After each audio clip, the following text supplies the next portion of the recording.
Magandang araw mga bossing. Samahan niyo akong muli sa pagbisita sa Gumaca Diversion Road para makita natin kung ano na ba ang sitwasyon doon. Dahil nitong mga nakalipas na araw ay sunod-sunod ang aksidente na nangyayari sa Diversion Road na ito. Tinatawag na nga ito ng ngayon na Gumaca Bypass Road dahil nga sa mga pangyayaring ito. Para mabigyan na rin natin ng mga warning ng mga babiyahe, lalo na't nalalapit na naman ang mahal na araw na tsak na marami na naman biyahero ang daraan sa Diversion Road na ito. At tingnan na rin natin ang update sa ginagawang kalsada sa loob ng bayan ng Gumaca na siyang dahilan kaya sa Diversion Road dumaraan ang malalaking sasakyan. Tara mga bossing, samahan niyo akong muli.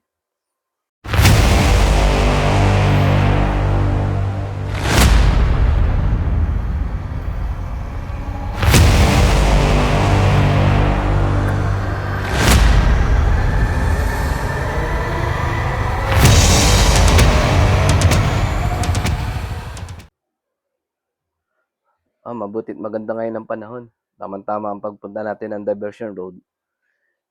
Kanina kasi medyo madilim ang kalangitan. Parang uulan kanina eh. Butit pinagbigyan tayo ngayon. Ngayon ay nandito tayo ngayon sa Playa del Quezon. Papunta tayo ngayon ng Villa Arcaya, kung saan matatagpuan yung Gumaca Bypass Road.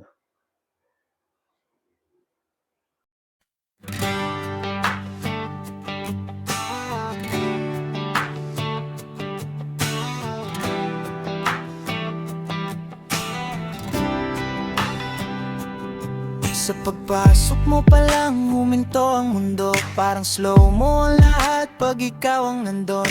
Ngiting kayang tunawin kahit yelo sa puso.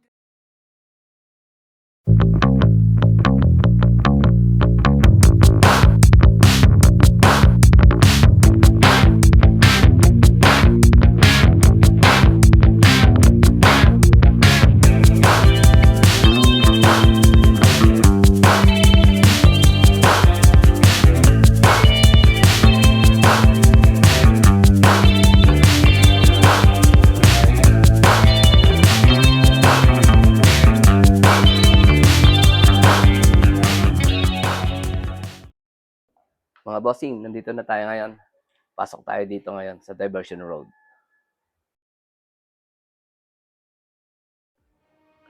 Ito ang Gumaca Diversion Road sa lalawigan ng Quezon. Isang modernong alternatibong ruta sa Maharlika Highway na naglalayong bawasan ang traffic sa bayan ng Gumaca.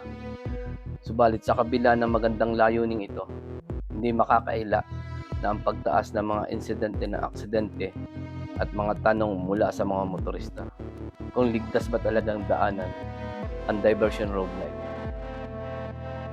Ang Diversion Road na ito ay may humigit kumulang 7.6 km. Layunin ng Diversion Road na ito na maiwasan ang matinding traffic sa kabayanan ng Gumaca at nagsisilbing alternatibong ruta papunta ng Bicol o Manila. Parang ang sarap ngayon dumaan dito ah. Wala masyadong mga sasakyan na dumaraan. Ang linis ang kalsada ngayon eh. Pagdating ng mahal na araw nito, sigurado na naman. Kung ganito ba lagi hindi masarap dumaan. Kagaya nung nakaraang February 20 yata yan. Isang dito na pampasaherong bus na nawala ng kontrol. Ayun, bangga-banggaan. Tumba pa yung bus. 20 February 2026, Friday. Regional Director of the Bureau of Fire Protection Region 4A, the Gumaca Fire Station, under the supervision of Fire Inspector Gerardo S. Caico, Acting Municipal Marshal responded to a vehicular accident that occurred at Barangay Manlayayan, Diversion Road, Gumaca. Quezon involving one bus, one Toyota Vios. Patient's passenger immediately transported to Quezon Provincial Hospital Network, Gumaca Barangay Rosario, Gumaca, Quezon for further medical attention. Isa lang 'yan sa pinakabagong aksidente na naganap noong February 20, 2026. Isang bus ang nawalan ng kontrol habang dumaraan sa bypass road kasi nga hindi malaman kung bakit ganito ang pagkaka-design ng kalsadang ito. Ayun, nagdulot ng banggaan, sumalpok sa isa pang sasakyan, Toyota Vios yata 'yun. Kaya ayun, halos 25 kataong nasugatan sa pangyayaring 'yan. Ayon sa investigasyon ng mga pulis, posibleng mechanical error ang naging sanhi ng problema ng bus. Dahilan nito upang mawalan ng kontrol ang driver nito, kaya tumagilid ang bus. Hindi ito ang unang malubhang insidente sa diversion road na ito. Nung nakaraang taon, isang bus ang bumagsak sa bangin, Bubis Liner, matapos mabangga ang dalawang kabataan na naglalakad sa gilid ng daan, na nagdulot ng isang pagkamatay at maraming sugatan.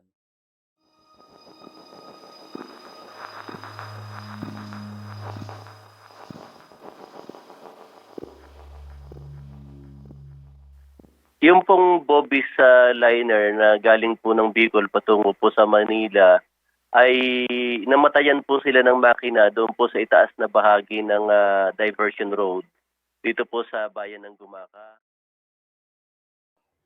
Naganap ang aksidenteng yan noong November 6, 2025 at marami pang sumunod ng mga pangyayari maging aksidente sa lugar na ito. Pero sa kabila nun, marami pa rin ang gustong dumaan dito o napipilitan lang. Dahil nga sa bayan ng Gumaca, may ginagawa ngayon ng kalsada doon. Tsaka yung mga malalaking sasakyan ay bawal dumaan ngayon sa loob ng bayan. Kaya napipilitan dito dumaan. Meron pa naman ditong alternatibong ruta. Dadaan ka dyan sa may parting Unisan. Pero medyo may kalayuan ang daan na yun.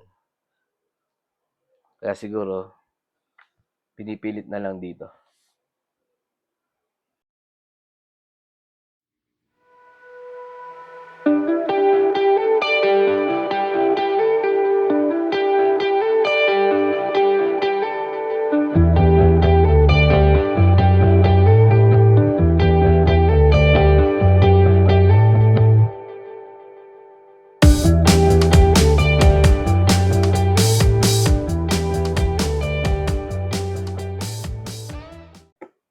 Isa rin ang parteng ito sa pinakamatatarik na lugar dito sa Diversion Road. Kung nakikita nyo naman kung gaano kahirap ang mga truck umahon sa lugar na ito. Ayan, ang isang yan, tumirik na, hindi na kinaya. Siguro, overload ng mga karga niyan. Ang daming truck ditong mga tumitirik. Sa mga malilit na sasakyan, okay lang dito. Ang mga kargadong truck lang talaga ang mga hirap dito, tsaka mga bus. Kakaiba kasi ang ano dito, mga slope, ang kalsada. Sobrang tarik, sobrang kurbada. Bukod pa doon, may mga parte sa kalsadang ito na nasisira na. Kaya pag hindi mo napansin, posible kang bumaligtad. Ayun, dami ng mga truck na nakatigil sa tabi, mga nasiraan.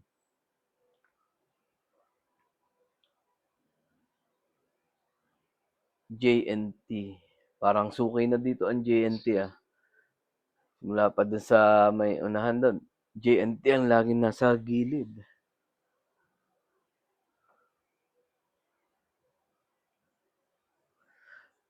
Pero ang diversion road na ito, maganda kung sa maganda. Lagay namang pag nagra-rides ka dito, nakaka-relax naman. Lalo na't ang gamit mo dito ay motor. Talagang may enjoy mo ang view dito. Ang ganda ng lugar na ito. Kalsada lang talaga ang hindi maganda. Bakit kasi ganito ang pagkakagawa dito? pwede namang hindi masyadong matarik. Mas ganda siguro kung gano'n pagkakagawa nito na hindi matarik, 'di yung mga malilit na sasakyan, yun ang dadaan sa bayan ng Gumaka at yung mga malalaki ay dito. Yun, talagang mawawalan ng traffic sa bayan ng Gumaka. Kasi yung mga malalaking sasakyan ang nakakapagpa-traffic do'n sa loob, eh, lalo na parte sa may Jollibee, napakahirap ng likuan do'n. Kaya bumabagal ang mga sasakyan. Nandito na tayo sa crossing ng papunta ng bayan ng Gumaka, papunta ng Bondok Peninsula, at itong padiretsyong daan, ito ang karugtong nitong diversion road na ito, palabas ng Villa Padua. Isa rin ito sa pinakamatarik, itong dinaraanan natin ito ngayon. Marami na rin dito natalang aksidente. Dito rin na bumaligtad dito yung crane. Ewan ko lang kung nandito pa ngayon. Natanggal na. Ito ang isa sa pinakamatarik. Wala pa timbuelo dito. Kung mumula ka doon sa crossing, wala kang kabilo-belo pag akyat dito. O JNT na naman, hirap na hirap. Pero ang ganda ng view, guys. Ang exit nga pala ng mga bossing ay Villa Padua ba yun o Panikihan? Hindi ko matandaan kung ano nga ba yung barangay na nakakasakop doon. Pag-exit natin dito, diretso naman tayo ng bayan ng Gumaka.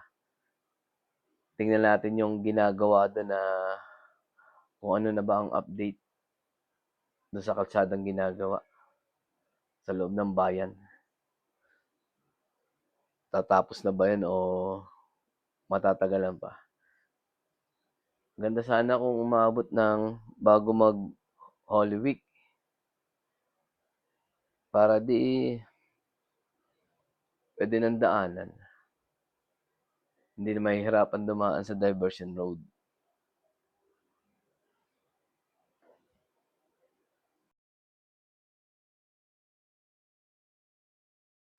JNT. Paboritong daan ng JNT ito. Mga boss, malapit na tayo mag-exit. Yan sa pinakadulo niyan ng exit. Yung pakanan papunta ng Bicol. Yung pakaliwa, yun ang pa-Manila. Tabunan na yung release dito ng bato.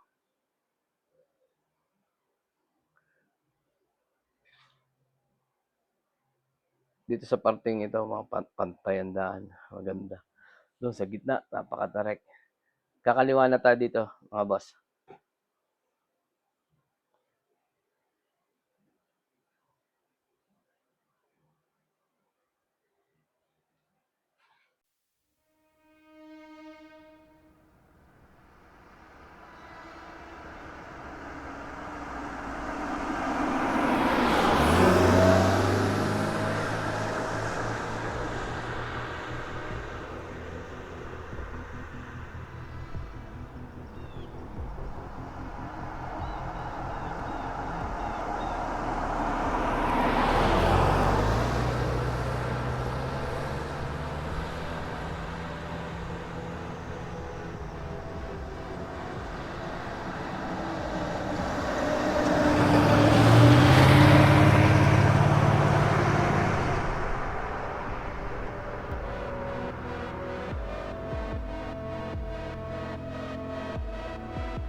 Mga bossing, papasok na tayo ngayon sa bayan ng Gumaka.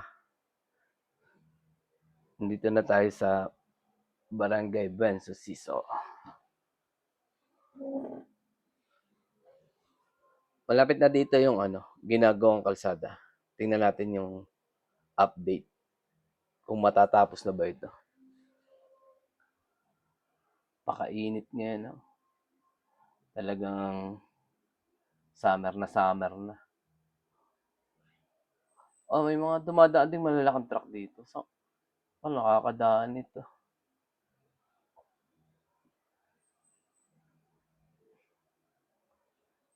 Saan dumaan yun?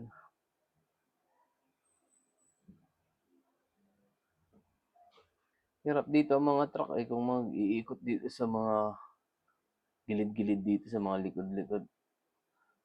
Mahirap ang pagliko.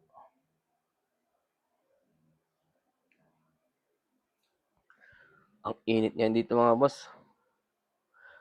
Tapos na ang tag-ulan.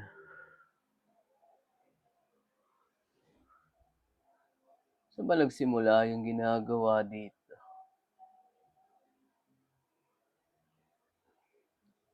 South Star Drop. Ayun.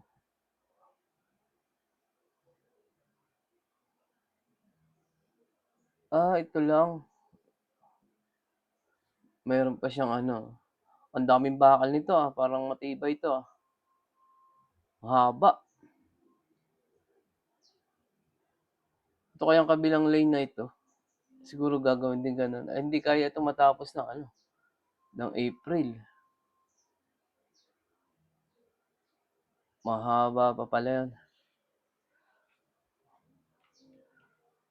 So, ngayong April, siguradong ngayong mahal na araw, Diversion Road pa rin. Doon pa rin talaga ang daan. Hindi kaya ito ngayon hanggang mahal na araw. Kung marami pang gawain, patutuyuin pa yun Ingat na lang sa mga babiyahe at dadaan ng Diversion Road. Sana araw kayo dumaan. Mahirap kasi sa gabi doon, walang street light. Sige mga bossing, hanggang dito na lang. Hanggang sa mga susunod na biyahe natin, samahan niyo ako. Maraming salamat sa inyong panonood. Yung lead headlight at sporty tail sec talagang nagbibigay ng premium at modern look. Hindi lang siya pang daily commute, may dating talaga! Sa ilalim ng fairings, alin pa rin ang solid na heritage with P16 UOC, liquid cooled single cylinder engine. May lakas ito na nasa around 15 to 16 horsepower, paired with a 6-speed